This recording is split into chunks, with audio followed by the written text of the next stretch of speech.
The Munich Putsch was one of the biggest events in the early Nazi years, but it's hugely complex with lots of consequences, so here we'll cover all the facts that you need to know. 1923 had already been a bad year for Germany, with hyperinflation and the invasion of the Ruhr.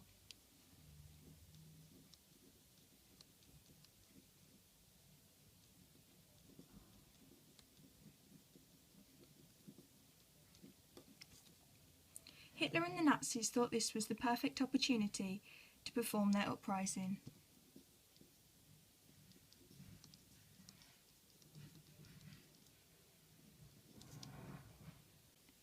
On the evening of the 8th of November 1923,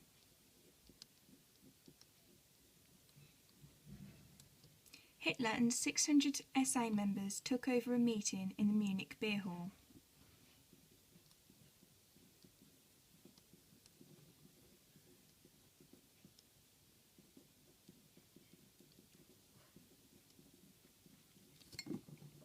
Where Kahr, the Bavarian Prime Minister, was holding a meeting.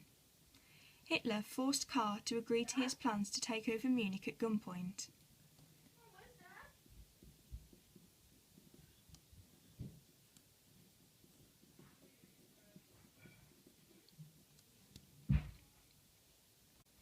But Kahr betrayed Hitler and alerted the police of his plans. So the following day, the 9th of November,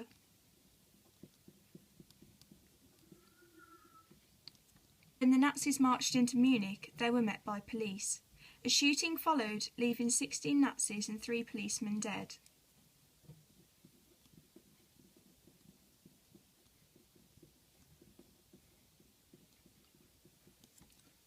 As well as Hitler injured and arrested 2 days later. Hitler was put on trial in February 1924.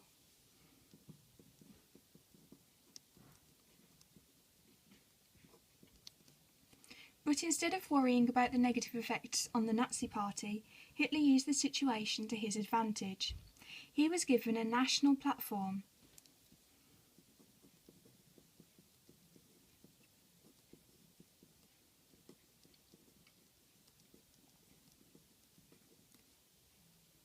To display his charismatic speeches and attracted worldwide media attention.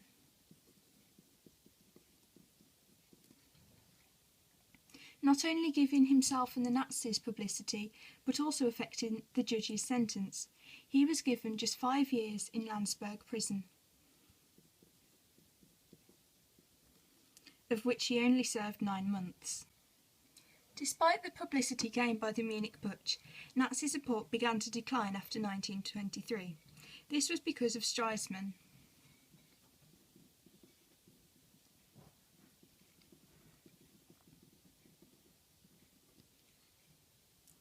He began to turn things around for the flagging Weimar government in late 1923, and people felt happy with the government and so had no reason to turn to extremist parties like the Nazis.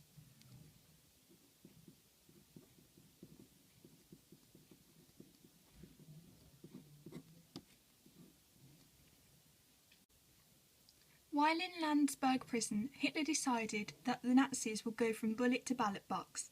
Instead of being violent,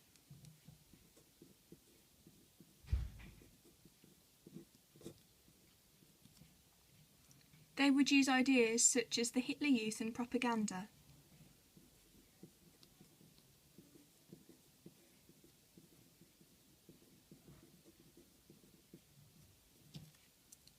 In order to gain respect and power democratically.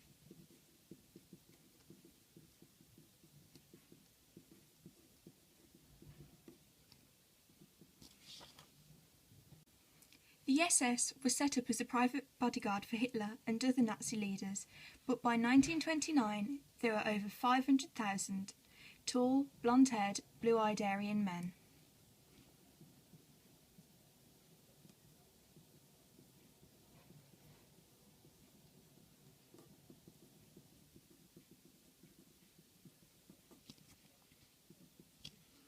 Who were all fiercely loyal to Hitler. They were were the main means of terrorising the German people and also ran the concentration camps. Before television, political parties relied on public meetings to present their ideas. The Nazis were the only German party to provide public speaking classes.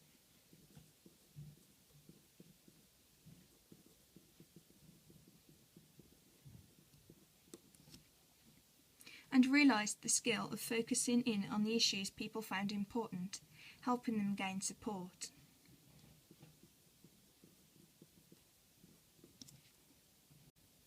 Hitler wrote Mein Kampf, meaning my struggle, while in Landsberg prison.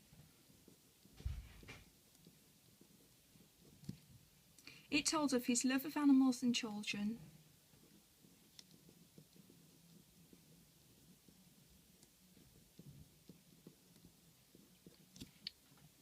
and his hatred of Jews and communism.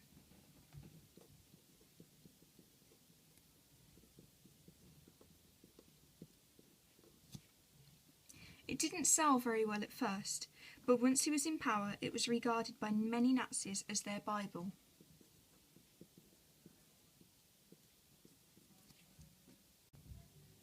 Goebbels expertly used propaganda to get the Nazi manifesto across clearly and to create the Hitler myth.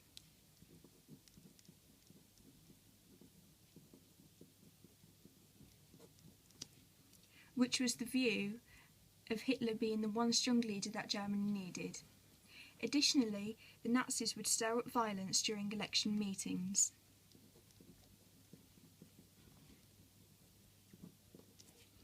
So the SA could be seen crushing the communist threat. New technology, such as radios, rallies and parades, also displayed the Nazi message. Initially, the Munich Putsch was a failure, as the Nazi leader was injured and arrested, and the Nazi party banned from the political scene. However, in the long run, the Munich Putsch could easily be called a success, as Hitler gained worldwide media coverage and lots of extra publicity for the party, which they may never otherwise have had. I know it seems as though there's a lot to take in about the Munich Putsch, but this is because it's so important in the Nazis' rise in popularity. Try and remember as much as you can, but you don't need to remember all the little details.